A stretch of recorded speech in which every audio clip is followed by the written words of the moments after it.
கள்ளக்குறிச்சியில் கொட்டும் மழையில் உயிரிழந்தவர்களின் உடல்களுக்கு எதிர்க்கட்சித் தலைவர் எடப்பாடி பழனிசாமி அங்கு நேரில் சென்று அஞ்சலி செலுத்தி வருகிறார். தொடர்ந்து குடும்பத்தினருக்கு அவர் ஆறுதலும் தெரிவித்து வருகிறார். அந்த காட்சிகளை பார்த்து வருகிறோம்.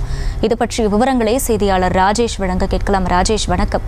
எதிர்க்கட்சித் தலைவர் அங்கே சென்று அஞ்சலி செலுத்தக்கூடிய காட்சிகளை பார்க்கிறோம். அவருடன் யார் யாரெல்லாம் இருக்கிறார்கள்? கள தகவல்கள் என்ன?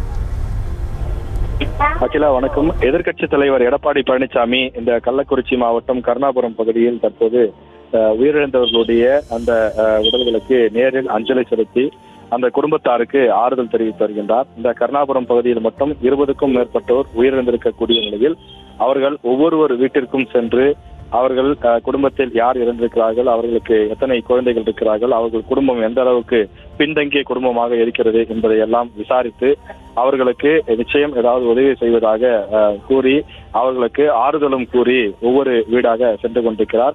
தற்போது கருணாபுரம் பகுதியில் மழை பெய்து கொண்டிருக்கக்கூடிய நிலையில கொட்டும் மழை ஒருபுறம் இருந்தாலும் அவர் ஒவ்வொரு வீட்டிற்கும் மழையில் நனைந்தபடியே சென்று அங்கு தொடர்ந்து ஆறுதல் தெரிவித்து வருகின்றார்.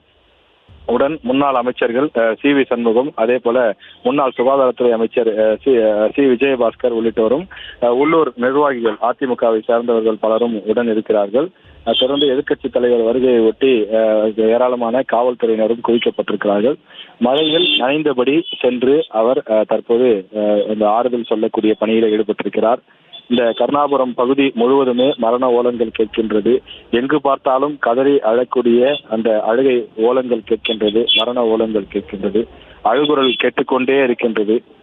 கிழக்கு, மேற்கு, வடக்கு என எந்த பக்கம் திரும்பினாலும், எந்த தெருவில் இறங்கி நடந்தாலும் வீதி தவறாமல் ஒரு வீதியில் குறைந்தது 4 பிணங்களாவது இருக்கிறது. உறவினர்கள் கதறி அழுது கொண்டிருக்கிறார்கள்.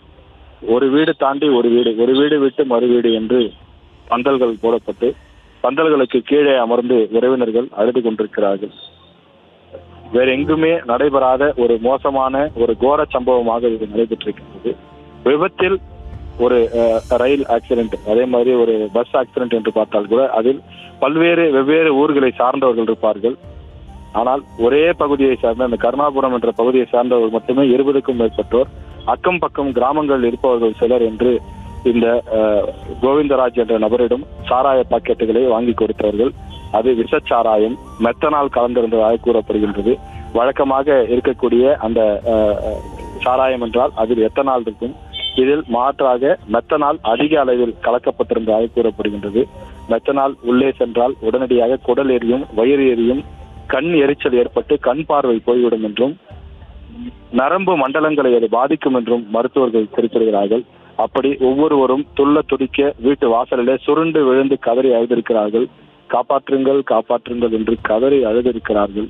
வயிற்று எரிச்சலிலும், கண் எரிச்சலிலும், வயிற்று வலியிலும் அவர்கள் கதறி துடித்திருக்கிறார்கள். உறவினர்கள் கண் முன்னே கதறி துடித்து பிறகு அவர்கள் வாகனங்களில் ஏற்றப்பட்டு மருத்துவமனைக்கு அழைத்து செல்லப்பட்டிருக்கிறார்கள். பலரும் உயிரிழந்திருக்கக்கூடிய நிலையில் 100க்கும் மேற்பட்டோர் மருத்துவமனையில் சிகிச்சை பெற்று வருகிறார்கள். தற்போது எதிர்க்கட்சி தலைவர் எடப்பாடி பழனிசாமி கொட்டும் மழையிலும் சென்று இறந்தவர்களுடைய உறவினர்களை சந்தித்து ஆறுதல் தெரிவித்து வருகிறார்.